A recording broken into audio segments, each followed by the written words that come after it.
नमस्ते my dear students, हमारा प्यारा channel all India caring institute पर आप लोगों का स्वागत है।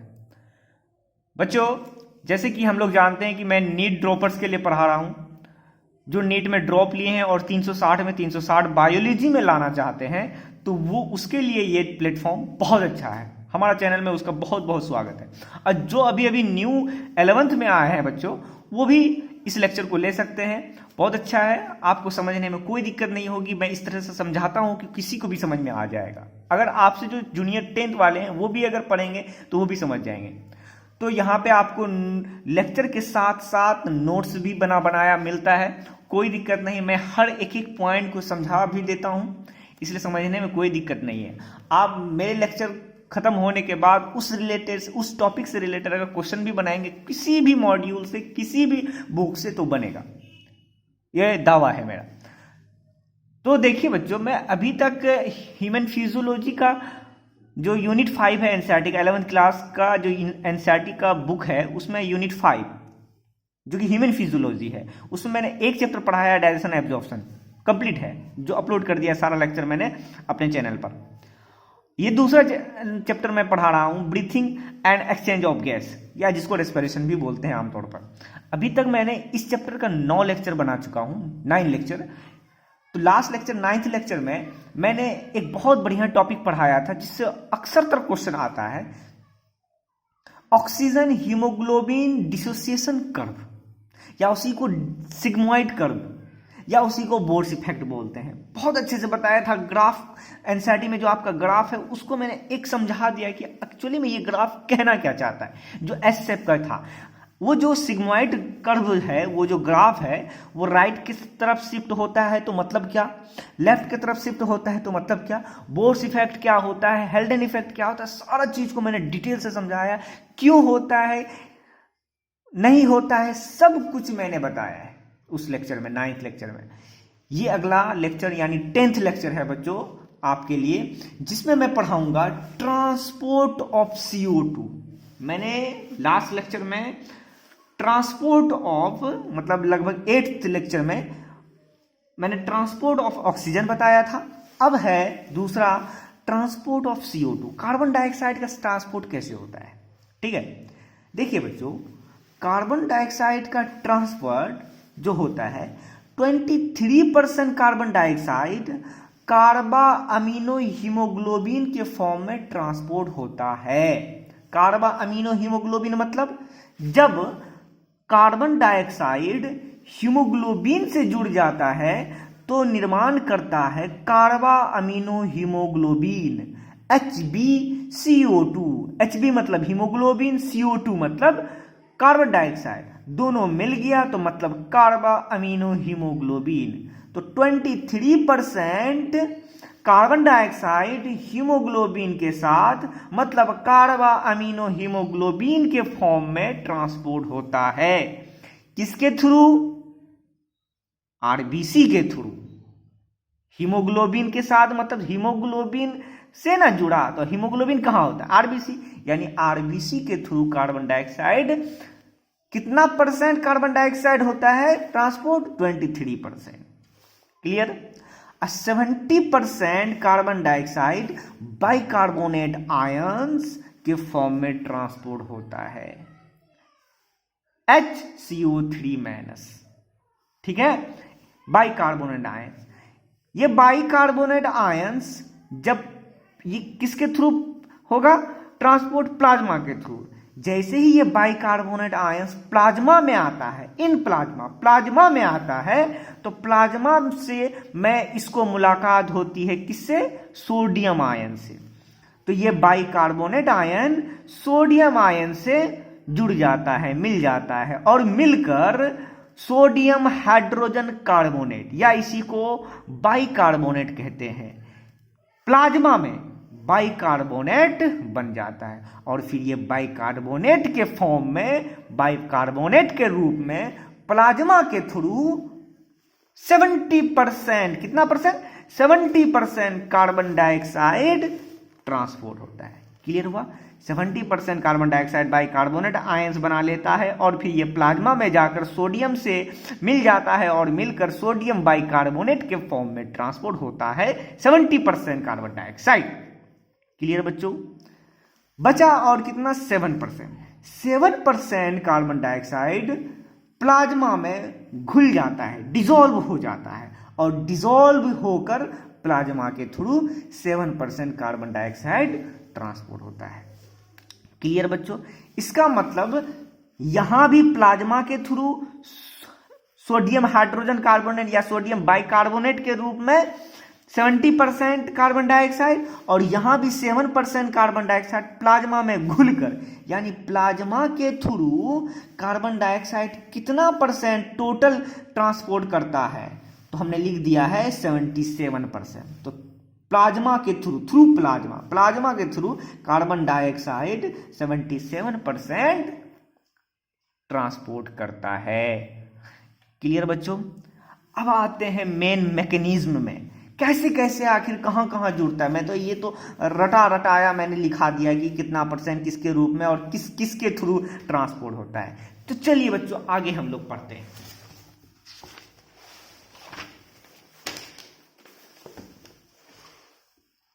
First number, loading of CO2। जब CO2 का ट्रांसपोर्ट होगा तो पक्का है कि पहले लोड होगा, और लोड होगा तो हम पहले जाने कि कहां लोड होगा, अब फिर कहां ले जाके छोड़ेगा और फिर कहां जाएगा। ये सब तब ना जाके CO2 का ट्रांसपोर्ट हुआ। ट्रांसपोर्ट मतलब कहां? पहले आप चढ़िए फिर उतरिए, इसी को ना बोलते हैं ट्रांसपोर्ट। मतलब पहले लोडिंग किया जाएगा, फिर उसको ले जाया जाएगा, फिर कहीं ना कहीं जाके अनलोड कर दिया जाएगा। तो पहले लोडिंग करते हैं CO2 का, तब ना ट्रांसपोर्ट होगा। तो लोडिंग जो होता है बच्चों CO2 कहां होता है? जहां CO2 का फॉर्मेशन होता है। तो आपके बॉडी में सबसे ज्यादा CO2 का फॉर्मेशन कहां? टिश्यू के पास। टिश्यू में ही ग्लूकोज टूटता है ऑक्सीजन के मदद से और एनर्जी के साथ साथ कार्बन डाइऑक्साइड प्रोड्यूस करता है। तो टिश्यू के पास, नियर टिश्यू के नजदीक CO2 का लोडिंग होगा, क्योंकि वहीं बनता है, और लोड करके कहां ले जाएगा बच्चों? लंग्स के पास, और फिर लंग्स के थ्रू बाहर कार्बन डाइऑक्साइड हम अपने नाक के थ्रू बाहर कर देंगे। तो जरा देखिए बच्चों, ये हमने एक फिगर बनाया है, दिख रहा है? चलिए, ये एक टिश्यू है, टिश्यू में ग्लूकोज है, ग्लूकोज ऑक्सीजन के मदद से टूटा और टूटकर कार्बन डाइऑक्साइड बनाया। क्लियर? अब ये कार्बन डाइऑक्साइड जैसे ही बना, तो अब ये कार्बन डाइऑक्साइड को हमारा टिश्यू को कोई जरूरत नहीं है, अब ये कार्बन डाइऑक्साइड को बाहर ले जाएगा। तो carbon dioxide total 100% carbon dioxide बना होगा, तो उसमें से 23% कार्बन डाइऑक्साइड किसके रूप में होता है? कार्बा अमीनो हीमोग्लोबिन के फॉर्म में पास आउट होता है। तो जरा देखिए, ये कार्बन डाइऑक्साइड आएगा कहां? ये देखिए, ये टिश्यू है और टिश्यू के बगल में ये जो रेड पेन से मैंने बड़ा करके जो बनाया है, ये RBC है। क्या है? RBC। ये RBC है। तो जैसे ही यह कार्बन डाइऑक्साइड फॉर्म हुआ, तो उसमें से 23% कार्बन डाइऑक्साइड ये इंटर कर जाएगा कहां? ये इंटर कर जाएगा RBC में। और RBC लेके आया था क्या? Oxy haemoglobin. मतलब हीमोग्लोबिन के साथ जुड़ा हुआ है क्या? ऑक्सीजन, क्योंकि ये ऑक्सीजन इसको देना है ना। तो ये RBC लेके आया है ऑक्सीजन के साथ, हीमोग्लोबिन के साथ ऑक्सीजन जुड़ा हुआ है। अब जैसे ही यह carbon dioxide 23% carbon dioxide RBC में इंटर करेगा, तो यहां पे पहले ब्रेकअप करवाएगा, मतलब हीमोग्लोबिन और ऑक्सीजन का ब्रेकअप करवाएगा, यहां डिसोसिएट होगा, टूटेगा, ऑक्सीजन को यहां से भगाएगा और ये कार्बन डाइऑक्साइड खुद इससे जुड़ जाएगा। तो हीमोग्लोबिन से ऑक्सीजन को भगाया, ये ऑक्सीजन भागा। अब ये ऑक्सीजन जैसे ही यहां से भागा, तो ये ऑक्सीजन आ जाएगा टिश्यू के पास, और ये टिश्यू के पास आकर टिश्यू के अंदर चले जाएगा और CO2 ये ग्लूकोज इस ऑक्सीजन के मदद से टूटेगा। तो ये ऑक्सीजन इसके पास आ जाएगा, और जैसे ही ऑक्सीजन को भगाया तो हीमोग्लोबिन से ये खुद जुड़ जाएगा। कार्बन डाइऑक्साइड जुड़ गया, तो देखिए हीमोग्लोबिन से कार्बन डाइऑक्साइड जुड़ गया, ऑक्सीजन की जगह पर कार्बन डाइऑक्साइड आ गया। तो अब ये बन गया क्या, कार्बा अमीनो हीमोग्लोबिन। तो लगभग 23% कार्बन डाइऑक्साइड हीमोग्लोबिन से जुड़कर कार्बा अमीनो हीमोग्लोबिन का फॉर्मेशन करता है। ये 23% लिख दिया मैंने। क्लियर? अब देखिए, ध्यान दीजिए बच्चों, उसमें ये तो हो गया आपका कार्बा अमीनो हीमोग्लोबिन 23% ये ट्रांसपोर्ट होगा। अब जो बचा 23, उसके बाद 70% कार्बन डाइऑक्साइड। 70% कार्बन डाइऑक्साइड किससे मिलता है? वाटर से। तो वहां पे एक इंजाइम होता है, जिस इंजाइम को बोलते हैं कार्बोनिक एनहाइड्रेस इंजाइम। ये CA से डिनोट किया है मैंने। ये CA मतलब है कार्बोनिक एनहाइड्रेस इंजाइम। क्लियर बच्चों? मैं लिखा दूंगा। ये इंजाइम के मदद से 70% कार्बन डाइऑक्साइड वाटर यानी H2O से मिलता है और मिलकर H2CO3 का फॉर्मेशन करता है। तुरंत ही ये H2CO3 फिर यही इंजाइम, क्या कौन सा इंजाइम है बच्चों? Carbonic anhydrase enzyme. इसी इंजाइम के मदद से ये H2CO3 तुरंत टूट जाता है, टूट के H+ आयन और कार्बोनिक बाइकार्बोनेट आयन में फॉर्मेशन होता है। क्या फिर से बोल, 70% कार्बन डाइऑक्साइड वाटर से कार्बोनिक एनहाइड्रेस इंजाइम की मदद से H2CO3 बनता है, और तुरंत ही H2CO3 इसी इंजाइम यानी कार्बोनिक एनहाइड्रेस इंजाइम की मदद से तुरंत जो है ये टूट जाता है और टूटकर H+ आयन और बाइकार्बोनेट आयन का फॉर्मेशन कर लेता है। अब ध्यान दीजिए बच्चों, अब ये बाइकार्बोनेट आयन क्या करेगा? ये बाहर आएगा। ये जो आरबीसी है, आरबीसी का जो ये मेम्ब्रेन है जिसको हम प्लाज्मा मेम्ब्रेन बोलेंगे, ये प्लाज्मा मेम्ब्रेन में प्रोटीन लगा होता है। इस प्रोटीन को बोलते हैं टनल प्रोटीन।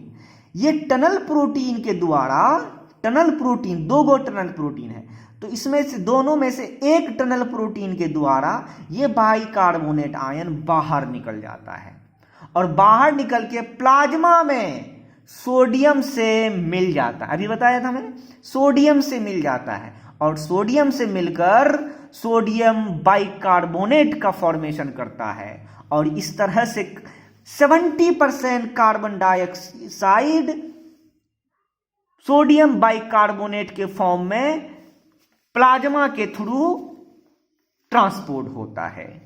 क्लियर हो गया बच्चों कैसे कैसे क्या होता है? ये पूरा हमने मैकेनिज्म बनाया। वहां पे सिर्फ ये बताया था कि कौन किससे मिलता है, यानी बाइकार्बोनेट आयन सोडियम से मिलता है प्लाज्मा में, और फिर सोडियम बाइकार्बोनेट के फॉर्म में 70% कार्बन डाइऑक्साइड ट्रांसपोर्ट। लेकिन यहां पे ये बता दिया कि पहले 70% कार्बन डाइऑक्साइड वाटर से होता है, इस इंजाइम के मदद से मिलता है और मिलकर H2CO3 का फॉर्मेशन करता है, और तुरंत ही H2CO3 उसी इंजाइम के मदद से H+ आयन और HCO3 मतलब बाइकार्बोनेट आयन में फॉर्मेशन होता है। अब फिर ये आरबीसी के अंदर से बाहर निकलता है ये बाइकार्बोनेट आयन, और बाहर निकालकर प्लाज्मा में जाता है, और प्लाज्मा में जाके सोडियम आयन से मिलकर सोडियम हाइड्रोजन कार्बोनेट यानी सोडियम बाइकार्बोनेट के फॉर्म में ये 70% कार्बन डाइऑक्साइड ट्रांसपोर्ट होता है। क्लियर? अब ये जो H+ आयन है बच्चों, ये अगर यहाँ पे तो बहुत सारा मिलियन में हीमोग्लोबिन होता है बच्चों, तो मिलियन में हीमोग्लोबिन होता है तो मिलियन में H+ आयन भी तो बनेगा। इस तरह से मैकेनिज्म होगा सबके साथ।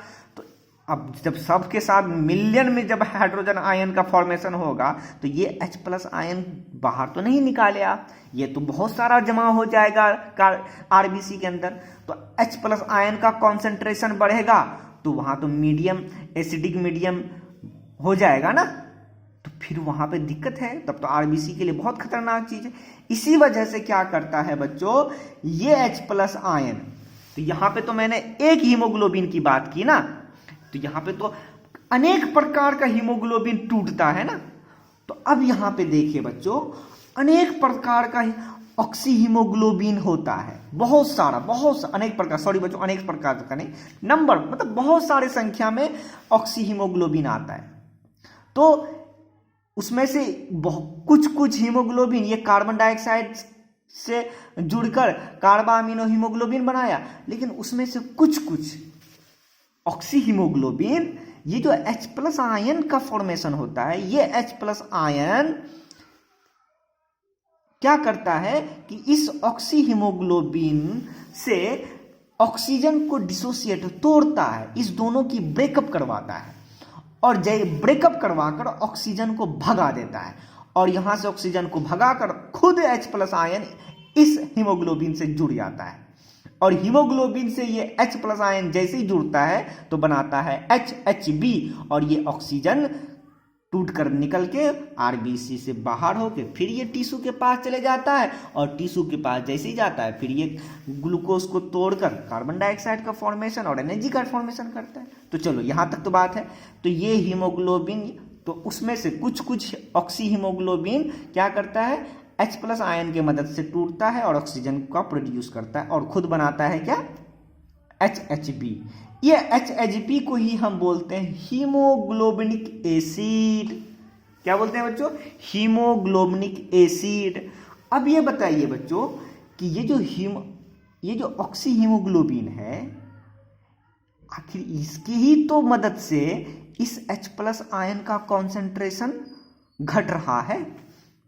ये H+ आयन को ज़्यादा से ज़्यादा आरबीसी के अंदर नहीं बनने दे रहा है, क्योंकि ये HB खुद इससे जुड़कर HB का हीमोग्लोबिनिक एसिड का फॉर्मेशन कर देता है, इसको अकेले नहीं रहने देता है। तो यही हीमोग्लोबिन ने ऐसा किया, इसी वजह से हीमोग्लोबिन को बफर कहते हैं। मतलब हीमोग्लोबिन किसके तरह बिहेव किया, एक्ट एज बफर के तरह बिहेव किया। बफर मतलब होता है जो कि एसिडिक या अल्कलाइन मीडियम को मेंटेन करके रखता हो, उसी को हम बोलते हैं बफर। ठीक है, मीडियम एसिडिक या अल्कलाइन, ये मतलब बेसिक मीडियम या एसिडिक मीडियम को जो मेंटेन करके रखता हो उसी को बफर करते हैं। तो यहाँ पे भी एसिडिक मीडियम को मेंटेन करने वाला यही है, इसी वजह से हमने, क्योंकि यही जुड़कर ये HB का फॉर्मेशन किया, H+ आयन को अकेला नहीं रहने दिया, इसी वजह से इसको हम बफर कहते हैं। क्लियर हुआ बच्चों।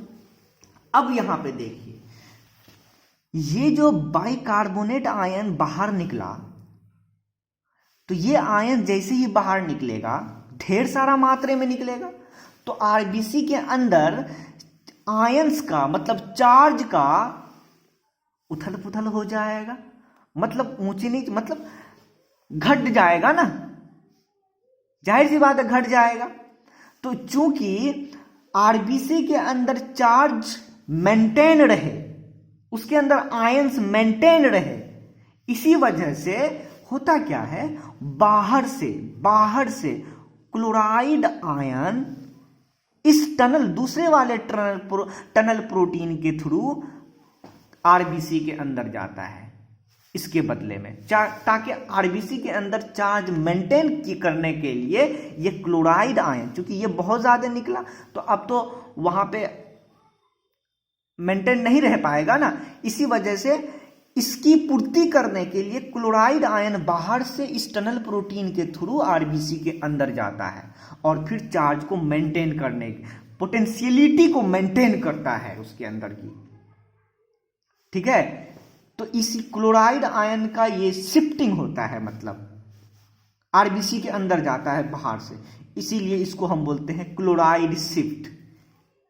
इस घटना को एक साइंटिस्ट ने बताया था, ये पोटेंशियलिटी को मेंटेन करने के लिए बाहर से क्लोराइड आयन अंदर जाता है, मतलब क्लोराइड का शिफ्ट होता है। इस घटना को सबसे पहले बताने वाला कौन था, एक साइंटिस्ट था जिसका नाम है हेम्बर्गर। इसी वजह से क्लोराइड शिफ्ट वाला घटना को हेम्बर्गर फेनोमेनन कहते हैं। ठीक है, ये घटना हेम्बर्गर फेनोमेनन कहते हैं। ये देखिए बच्चों, मैंने नहीं दिख रहा है, ये नीचे करके दिखा देता, ये क्लोराइड शिफ्ट इसके थ्रू गया। ये बाहर आया, इसी वजह से इसको मेंटेन करने, पोटेंशियलिटी को मेंटेन करने के लिए क्लोराइड का शिफ्ट होता है। इस घटना को हैम्बर्गर एक साइंटिस्ट ने बताया था, इसी वजह से इस घटना को, इस फेनोमेनन को हैम्बर्गर का फेनोमेनन कहते हैं। ये हैम्बर्गर फेनोमेनन क्यों होता है, मतलब क्लोराइड का शिफ्ट क्यों होता है? For maintain potential of RBC membrane. Clear बच्चों? देखिए बच्चों, मैंने यहाँ जो ब्लैक पेन से ऐसे ऐसे बनाया है, ये एक तरह का प्रोटीन है जिसको हम टनल प्रोटीन बोलते हैं, इसी वजह से मैंने यहाँ ब्रैकेट में करके लिखा दिया है। अभी अभी मैंने एक एंजाइम का जिक्र किया था बच्चों, जिसका नाम है कार्बोनिक एनहाइड्रेस एंजाइम, जिसको मैंने CA से डिनोट किया था। इसके बारे में थोड़ा बहुत बता देता हूं बच्चों, क्योंकि यहां से क्वेश्चन आता है। इस एंजाइम में जिंक होता है, मतलब ये एंजाइम जिंक कंटेनिंग है, ठीक है। और ये एंजाइम कहां प्रेजेंट होता है बच्चों? ये प्रेजेंट इन आरबीसी में प्रेजेंट होता है, और बहुत कम मात्रा में ये एंजाइम प्लाज्मा में भी होता है। Small amount also present in plasma, यानी प्लाज्मा में बहुत कम मात्रा में ये एंजाइम होता है, लेकिन ज्यादा से ज्यादा कहां होगा? आरबीसी में होता है। इस एंजाइम का क्या काम है वो मैंने यहां पे बहुत अच्छे से डिटेल से बताया हुआ है, कुछ भी कोई दिक्कत नहीं होगा। देखिए बच्चों, ऊपर में मैंने लिखा दिया, ये तो समझ गए कि नियर टिश्यू के पास लोडिंग होता है CO2 का, ठीक है। देखिए बच्चों, टिश्यू के नजदीक ऑक्सीजन का पार्शियल प्रेशर कम होता है, जाहिर सी बात है, और CO2 का, कार्बन डाइऑक्साइड का ज्यादा होता है, ठीक है। तो ऑक्सीजन का पार्शियल प्रेशर कम होता है और CO2 ज्यादा होता है। और CO2 का क्या काम होता है बच्चों? ऑक्सी हीमोग्लोबिन का डिसोसिएशन करवाना, मतलब हीमोग्लोबिन के साथ जो ऑक्सीजन जुड़ा हुआ है, जो कि आया है लेकर टिश्यू के पास, उसको तोड़ता है और खुद कार्बन डाइऑक्साइड जुड़ता है। तो मतलब यहां पर क्या होता है? ऑक्सी हीमोग्लोबिन का डिसोसिएशन होता है, और ऑक्सी हीमोग्लोबिन के डिसोसिएशन को ही हम बोलते हैं बोर्स इफेक्ट, मतलब राइट की तरफ शिफ्ट होगा आपका कर्व, ठीक है। अब प्लाज्मा में, नियर टिश्यू के नजदीक प्लाज्मा में क्लोराइड आयंस का कॉन्सेंट्रेशन कम होता है और बाइकार्बोनेट आयन का कॉन्सेंट्रेशन ज्यादा होता है प्लाज्मा में, क्योंकि आरबीसी से ये बाइकार्बोनेट आयन निकल रहा है, तो जाहिर सी बात है निकल के कहां जा रहा है? प्लाज्मा में। तो इसका मतलब है कि इसका कॉन्सेंट्रेशन ज्यादा होगा, कहां? प्लाज्मा में, ठीक है। और प्लाज्मा से क्लोराइड आयन शिफ्ट होकर अंदर जा रहा है, तो प्लाज्मा में घटेगा, आरबीसी में बढ़ेगा। तो वही मैंने लिखा है, प्लाज्मा में क्लोराइड आयन का कॉन्सेंट्रेशन घटता है, यानी कम होता है। सब कुछ मैंने बताया है, किसी चीज को नहीं छोड़ा है बच्चों, बस एक पेज में 10 पेज समा दिया है, बस यही बात है, क्योंकि आप लोग ड्रॉपर्स हैं इसी वजह से, लेकिन मैंने सब कुछ को बताया हुआ है। अब जस्ट इसका रिवर्स करते हैं बच्चों, ये था लोडिंग ऑफ CO2, अब हम जस्ट इसका रिवर्स करेंगे, अनलोडिंग ऑफ CO2, ठीक है बच्चों। यहीं तक रहने देते हैं, क्योंकि वीडियो का ड्यूरेशन बहुत ज़्यादा बच्चे लोग नहीं मांगते हैं, तो अनलोडिंग ऑफ CO2 में अगले लेक्चर में कर दूंगा, मतलब 11th वाला लेक्चर जो आएगा, ये तो 10th था, अब जो 11th अगला लेक्चर आएगा उसमें अनलोडिंग को मैं बता दूंगा। कम ही पढ़िए, अच्छा से पढ़िए, तो रहने देते हैं, अनलोडिंग अगले लेक्चर में मैं डाल दूंगा, वहां से पढ़ लीजिएगा। तो थैंक यू सो मच बच्चों, यहीं तक रहने देते हैं। जो बच्चे नए हैं वो जरूर सब्सक्राइब करें और बेल आइकन को दबाना ना भूलें, क्योंकि बेल आइकन से ये फायदा होता है कि जैसे वीडियो अपलोड होता है वो आप तक तुरंत पहुंच जाता है, स्क्रॉल करने की या सर्च करने की जरूरत नहीं पड़ता है। और दूसरी बात, लाइक क्या कीजिए बच्चों, और कमेंट करके बताया कीजिए कि वीडियो कैसा लगा, कंटेंट कैसा है, क्या इंप्रूवमेंट है, सब कुछ बताया कीजिए, मतलब अपनी बात हम तक रखा कीजिए बच्चों, तब मुझे पता चलेगा कि क्या बच्चे चाहते हैं, क्या देना है और क्या कमी है, क्या होना चाहिए, अच्छा है कि बुरा है, सब कुछ पता चलता है आपके कमेंट से ही। और लाइक क्या कीजिए बच्चों, डिसलाइक कम सम मारा कीजिए। तो थैंक यू सो मच।